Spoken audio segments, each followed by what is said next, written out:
अस्सलामुअलैकुम friends, auto doctor में आपको खुश आमदीद। मेरा नाम है बिलाल सईद और आज की इस वीडियो में हम देखेंगे कि किस तरह CD70 के डबल स्टैंड को तब्दील किया जाता है। फ्रेंड्स, इस बाइक का स्टैंड गल चुका है, मैंने इसे तब्दील करना है। तो आइए 17 नंबर की चाबी या गोट का इस्तेमाल करते हुए सिलेंसर का ये वाला नट खोल लेते हैं। उसके बाद 10 नंबर की चाबी का इस्तेमाल करते हुए ये वाला नट भी खोल लें। उसके बाद सिलेंसर को बाहर निकाल लें। फ्रेंड्स, उसके बाद ब्रेक एडजस्ट को पूरा खोल लें। अब 10 नंबर की चाबी का इस्तेमाल करते हुए आपने चैन कवर के नट भी खोल लेने हैं और चैन कवर को निकाल लेना है। फिर 17 नंबर की चाबी का इस्तेमाल करते हुए यहाँ के नट को खोलें और हथौड़ी से ठोकर लगाएं। ये थोड़ा ज़्यादा वक्त लेगा, तब ही इसकी पिन बाहर आएगी।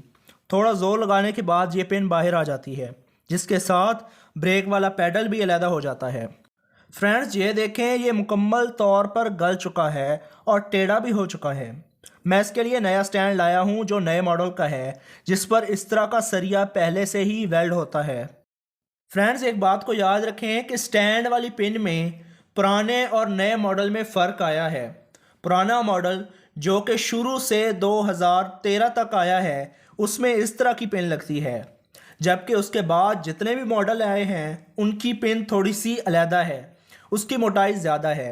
आप ऐसा नहीं कर सकते कि पुराने मॉडल की पिन नए में लग जाए और नए मॉडल की पिन पुराने में लग जाए, क्योंकि यहाँ की मोटाई का फ़र्क है। आप देखें, पुराने मॉडल की पिन पुराने मॉडल में सही फिट आ रही है, लेकिन इससे मोटी पिन यहाँ से नहीं गुजरेगी। तो आपने इस पिन का ख़ास ख्याल रखना है।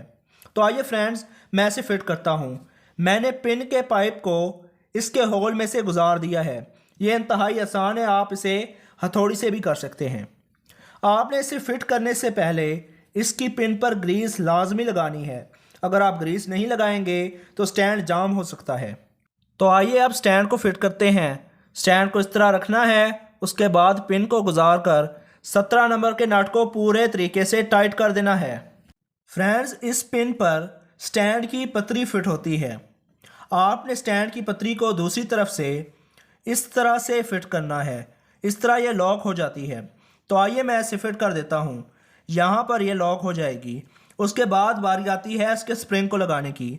इस तरह स्प्रिंग को लगाएं, फिर दो मुंह वाले पेचकस का इस्तेमाल करते हुए लीवरेज बनाएं और स्प्रिंग को टाइट कर दें। फिर जहाँ पर ब्रेक पैडल लगना है, आपने वहाँ पर ग्रीस लगानी है।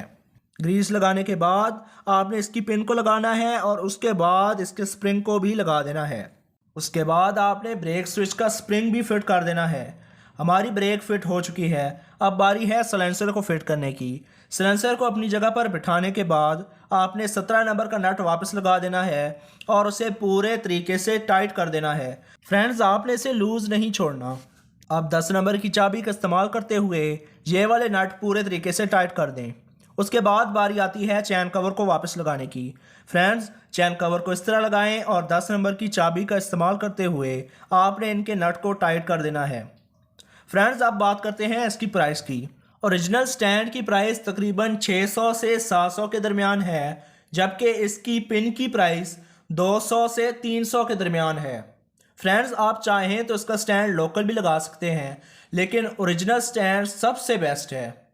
अगर आपको वीडियो अच्छी लगी तो वीडियो को लाइक करें और चैनल को सब्सक्राइब करें, क्योंकि फ्रेंड्स, आपके एक क्लिक की वजह से मेरी काफ़ी ज़्यादा हौसला अफजाई हो जाती है। आज की वीडियो इतनी ही थी। Thank you. अल्लाह हाफिज़।